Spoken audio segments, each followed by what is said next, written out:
for sharing your afternoon with us here on Kababayan LA, and we are making it worth your while by showing you all about beauty today on the show. Earlier, we even talked about using beauty to fight social injustice. We're going to be continuing on for just a little bit on that topic. Rafi is still here on the show, and you have the finished product right beside you of me. Thank you so much. So, nilagyan mo ng damit. Yeah. Thank you. It's wonderful. And it's made of what? Oil painting. Oil Canvas. painting.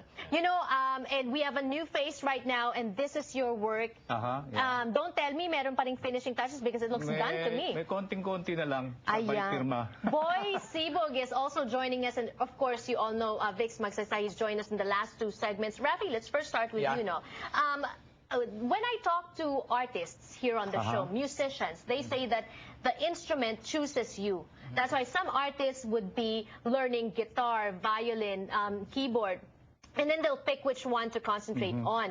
Sa inyo ba as artists, ganun din? Oo, pero ako mas marami akong ginagawa sa oil. Pero magandang experiment din mga ibang medium gaya ng watercolor, pastel, charcoal. Why pastel, boy? Medyo madali kasi sa akin ng pastel kahit saan pwede mong dalhin. Saka wala nang timpla-timpla minsan dahil andyan na yung kulay mo. That's ready ka na lang, ipahid ng pahid ka, gano'n, patong lang ng patong. Gano'n. Saka medyo madaling burahin, medyo gawin mo smooth or rough, something like that. Or a little bit dramatic, may mga shading, ganun ba yun? Ganun. For this one, do you draw out of picture, memory, pose? Kadalasan kasi binibase ko na lang sa photo para hindi masyadong mahirap. Saka in lightness kasi kailangan sa portrait eh. Medyo kamukhang-kamukha. Kasi baka ma-reject, mas mahirap pa. Pero nag-aano din kami ng grupo namin nila Rapi, nag-on live. Right, live kami photo, saka portrait, gagano kami. Minsan nag-nude kami. Para tuloy-tuloy kasi parang practice namin yun eh. Ayan, nasabi mo yan, no? Kasi kanina natanong ko sila and you weren't here, so you weren't able to answer. How is life as an artist here in the US? Medyo mahirap dito, lalo na medyo retired na ako. Kasi dati akong art director sa isang advertising agency sa Guam. Okay. Kaya medyo tuloy-tuloy ang income mo, ngayon medyo retired na, kailangan na magpinta, another income na kakailanganin mo. Medyo kulang ang retirement pension mo. Right. You know, para dun sa mga nanonood sa atin, no, giving the gift of art because there are so many beautiful pieces to choose from. Let us first talk about some of your works. Vix, you've been quiet. Let's talk about your work. Let's take a look at Peña Francia. How do you come up with stuff like this, Vix? Anong naging inspiration mo? Ang Peña Francia kasi is it's a 300-year devotion yes.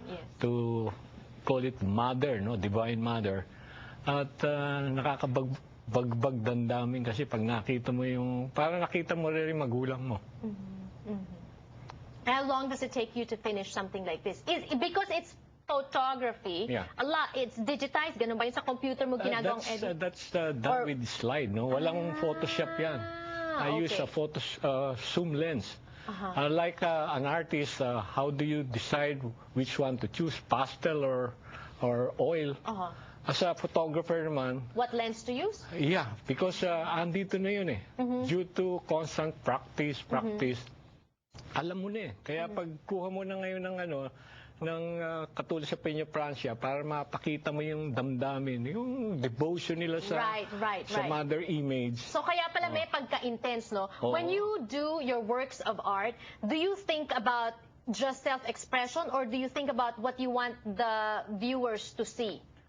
Alam mo, pag nandun ka na, wala na yung ano yun. Hindi na kayo nag-iisip? Hindi na. Automatic yun. Ayan. Let's talk about... Nasa puso biglang dumarating yun. Ayan. Galing sa puso. Let's talk about vegan. Let's take a look at this. Ayan. Wow, ayan. Napakaganda. Parang ano ba to? Umaga? Ito, maaga pa lang. Madaling araw. Alas 5 pa lang ng umaga. Gising na ako. I was awake and looking for a nice shot, no? This was also taken with this slide, no? Slide film. Walang Photoshop yan. And then, by the way, vegan comes from the Hokkien word vegan.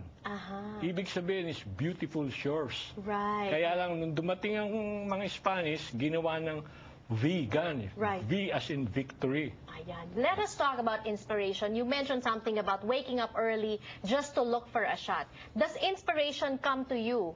Do you wait for inspiration, or do you create inspiration, or do you go after, pursue inspiration?